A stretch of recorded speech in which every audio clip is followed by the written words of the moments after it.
और डरपोक इंसान था ये असगर अली। इसको सबसे पहले बीजेपी से लात मार के बाहर निकाला। संभल में एक मौलाना साहब वफ की पैरवी कर रहे थे तो उनकी भी कुटाई कर दी।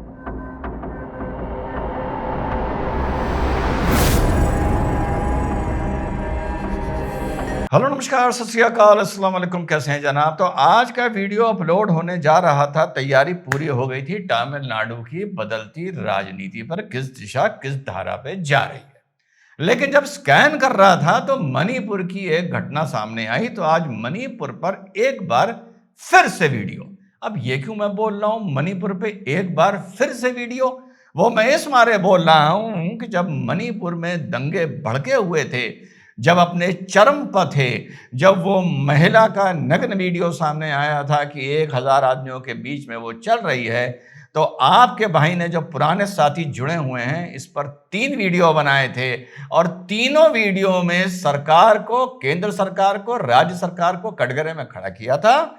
और जितनी भी हैसियत इस मंच की है, उस मंच से चिल्ला चिल्ला के बोला था कि मुख्यमंत्री को बदलो, राष्ट्रपति शासन लगाओ और इसकी जिम्मेदारी केंद्र सरकार को भी लेनी होगी। खूब बोला था, डंके की चोट पर बोला। और थंबनेल भी देख लो, मुझे गाली देने वालों, थंबनेल भी क्या बनाता था।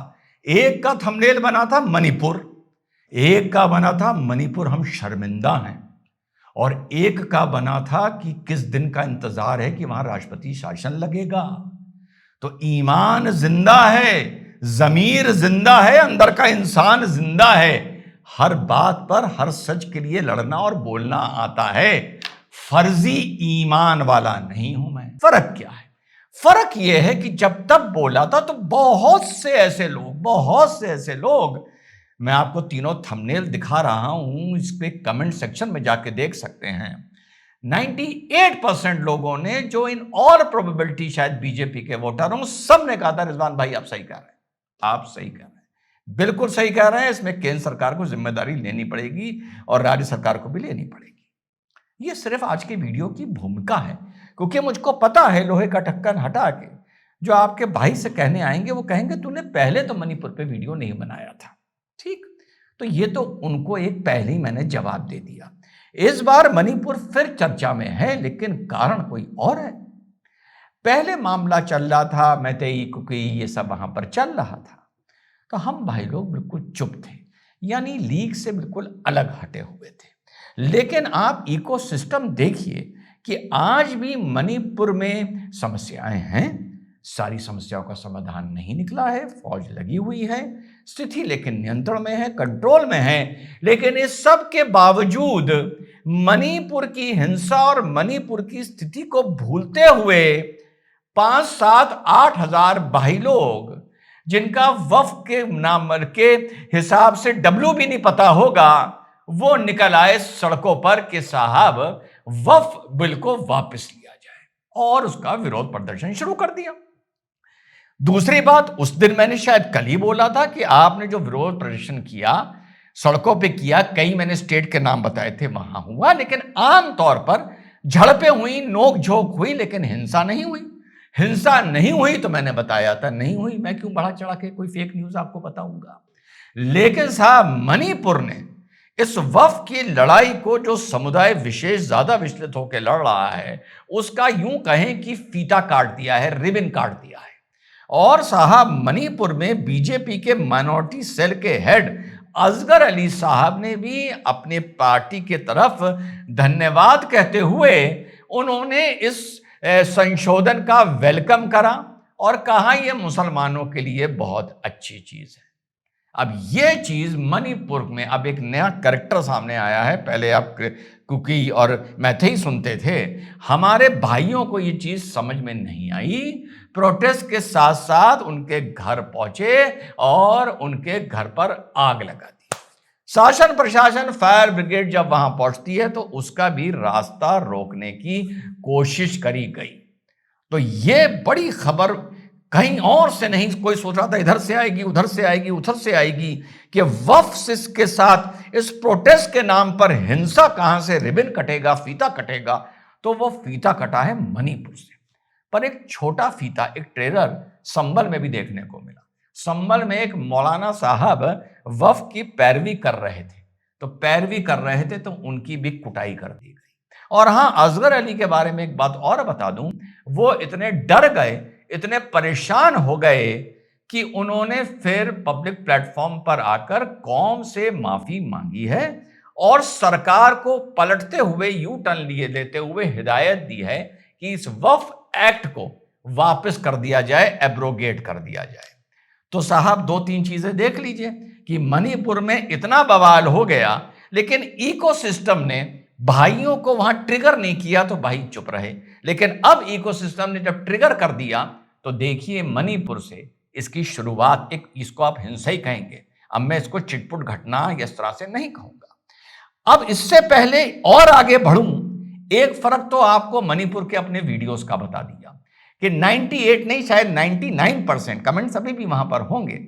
जाकर देखिए कि संभवतः भाजपा के वोटर्स ने, मोदी जी को चाहने वालों ने कितना मेरी आलोचना का समर्थन किया था। भले एक चुनाव में जाके वोट बीजेपी को दे दिया, और ये एक आदमी की चॉइस होती है। इसी तरह एक महाराष्ट्र की घटना सामने आई है, मार्च 3 की भीड़ की, जहां पर कोई नोक झोंक हुई तो दो लड़के थे, हिंदू लड़के थे, उनका कोई वहां जो local blasting mine blasting and all कुछ होती है, वहां पर उनको जेलेटिन स्टिक, वो काम करते थे, वहां से जेलेटिन स्टिक उठाकर लाए और उन्होंने रात के 2-2:30 बजे प्लांट करके उसकी नींव में या अंदर वहां पर यह ब्लास्ट करवाया।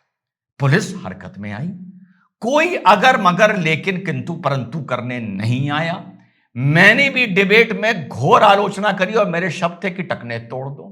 और महाराष्ट्र की भाजपा, अभी नागपुर की आपको घटना याद है, नागपुर की घटना, आरोप क्या लग रहा था कि महाराष्ट्र की जो सरकार है वो मुसलमानों के खिलाफ है वगैरह वगैरह। जब नागपुर में दंगे भड़के थे, इनको पकड़ लिया, उनको पकड़ लिया।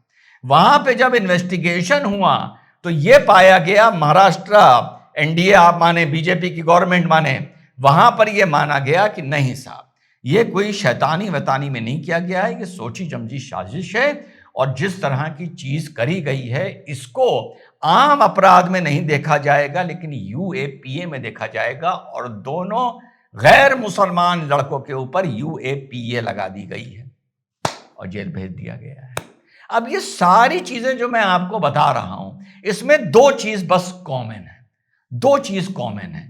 एक इसमें कॉमन यह है कि चाहे भिंड की घटना हो, महाराष्ट्र की घटना हो, चाहे मणिपुर की पहली वाली घटना हो जहां दंगे भड़क रहे थे, मैं कुकी और मैथी की बात कर रहा हूं, कोई घटना हो, बीजेपी का वोटर आमतौर पे हिंदू उसकी भी आलोचना करता हुआ मिलेगा। लेकिन नागपुर की घटना हो या अब मणिपुर की घटना हो कि एक आदमी का आपने घर जला दिया, मैंने अपने मन से एक चीज और देखिएगा भाई लोग, ध्यान आपका एक तरफ ध्यान ले जाना चाह रहा हूं। मैंने अपने मन से, बहुत यूट्यूबर्स ने बोला, बहुत से डिबेटर्स ने बोला, बहुत से कंटेंट क्रिएटर्स ने बोला, बहुत से आप लोगों ने भी कमेंट कर करके बोला कि वक्फ को खत्म करो। बोला कोई डिबेट, कोई मेरी बाइट, कोई मेरे प्लेटफॉर्म पे निकाल के दिखाइए जहां मैंने बोला हो वक्फ को खत्म करो। क्योंकि बतौर अधिवक्ता, बतौर वक्ता से पहले अधिवक्ता, मुझे पता होता है कि सही रास्ता कहां से निकलेगा, या यूं कहें कहां से निकल सकता है। मैंने हमेशा बोला कि वक्फ को अमेंड करो, वक्फ को अमेंड करो। सुप्रीम कोर्ट ने भी बोला है कि once a waqf always a waqf, once a waqf property always a waqf property. बस बिल्कुल ठीक है, मैं तो इतने दिन से ये बोल रहा हूं, बस तुम कागज दिखा के ये बता दो कि which is a Waqf property और किस आधार पे it is a Waqf property. और इस मेरी बात को कि रिजवान अहमद एक मुसलमान होते हुए, कमेंटेटर होते हुए, अपने प्लेटफॉर्म पे ये बोलता है कि नहीं साहब, एब्रोगेट खत्म करने की जरूरत नहीं है, उसको सही दिशा धारा करो, चोरी बेमानी ठीक करो, इसको भी बीजेपी का सपोर्टर और बीजेपी का हिंदू सपोर्ट करता है। फिर मुझसे पूछा जाता है कि तुमको रीजनेबल कौन लगता है और तुमको जाहिल कौन लगता है।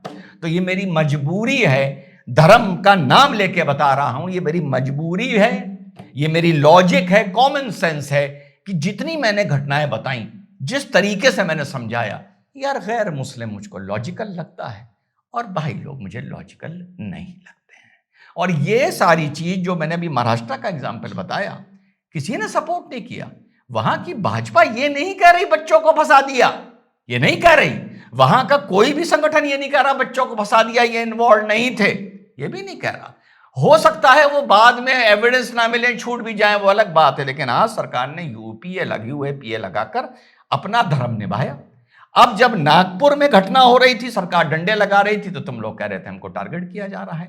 और अगर यूएपीए महाराष्ट्र में लगा है इस घटना को लेकर, तो फिर जितनी भी भीड़ वहां पर कौम विशेष की गई थी मुसलमानों की, उस नेता का, असगर अली का घर जलाने के लिए, बहुत डरपोक इंसान था ये असगर अली, इसको सबसे पहले बीजेपी से लात मार के बाहर निकालो।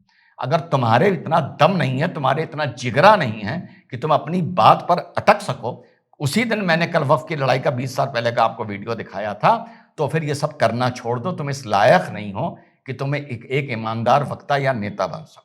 उन सब पर भी यूएपीए लगना चाहिए, लेकिन वहां को रफू करने बहुत सा इकोसिस्टम आ जाएगा।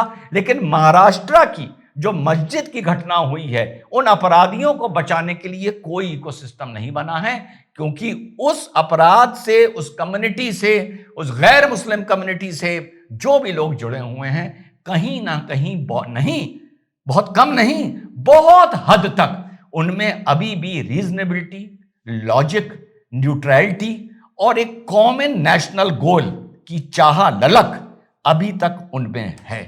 अब यहां पर ललक कौन सी है? यहां ललक आप लोगों को पता है, वहां पर इतना सब हो गया, कुकुई और मैथी को लेके इतना सब हो गया, मोटा मोटा समझे, कहीं क्रिश्चियनिटी इन्वॉल्व थी, कहीं हिंदूज इन्वॉल्व थे। एक पीस मार्च, क्योंकि आप इन्वॉल्व नहीं थे, मणिपुर में मुस्लिम इन्वॉल्व नहीं थे, आप मणिपुर की शांति के लिए एक पीस मार्च नहीं निकाल पाए, आप मणिपुर की शांति के लिए तब कुछ नहीं कर पाए, आप चुप बैठे मौज लेते रहे। कहीं मंदिर टूट रहे हैं, कहीं चर्च टूट रहे हैं, बीच में मौज लो यार।